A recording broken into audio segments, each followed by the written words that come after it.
The Arabian Peninsula is made up of 7 countries: Saudi Arabia, Kuwait, Bahrain, Qatar, Oman, Yemen, and the UAE. It's known for things like dates, and oil, and qahwa, or Arabic coffee, and for desert Bedouins and large metropolises. And it's also known as the birthplace of Islam. But what many people don't know, actually, is that there's also rich Christian history in the region going all the way back to apostolic times. My name is Josh Perkins, and I am a Bible teacher and cross-cultural consultant, and I've lived here in the Arabian Peninsula for 18 years. In the first centuries after the time of Christ, there were Christian tribes in the northwest deserts of Saudi Arabia, Christian rulers in Yemen, and monasteries that stretched all along the east coast of the peninsula.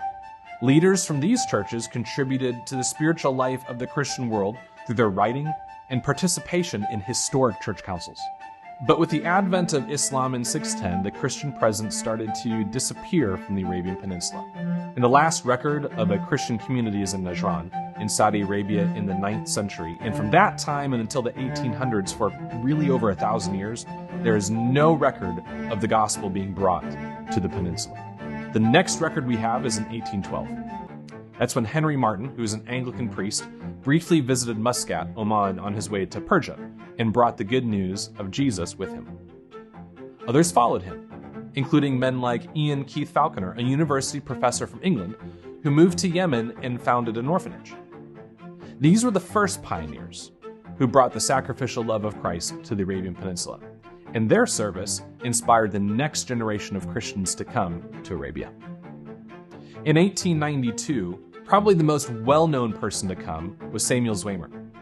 He came to the region with his brother Peter and their friend James Cantine, and they first settled in Bahrain and started a medical dispensary where they also witnessed to Jesus, who we know is the bread of life.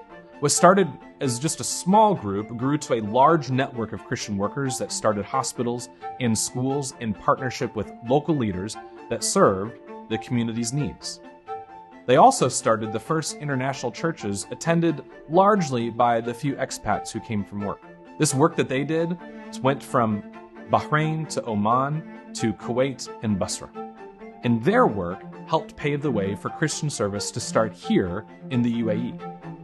Kennedy Hospital in Al Ain was started when Doctors Pat and Marion Kennedy were invited in 1960 to serve the Emirati community. The invitation was issued by the ruler Sheikh Zayed bin Sultan Al Nahyan and his brother Sheikh Shahbut. The hospital helped to reduce a high infant mortality rate and treat endemic diseases such as tuberculosis and malaria. Sarah Hosman opened a small maternity clinic in Sharjah that served the people there for over 4 decades, from the 1950s all the way up until the 1990s. The sacrificial love shown by these pioneers has connected deeply with the people of Oman, Bahrain, and the UAE. And today, 2 centuries later, we reap the benefits of that sacrificial love. As Christians, we meet freely and identify as followers of Jesus openly. There are a variety of churches from a multitude of countries and believers of all nationalities who fellowship together. And we're so grateful to our hosts for these freedoms and for the vibrant Christian community around us. Certainly, the Lord has blessed us as guests in this land. So how can we, as the Christian community, use this blessing and continue this legacy? It's a great question. And really that's going to be different for each person.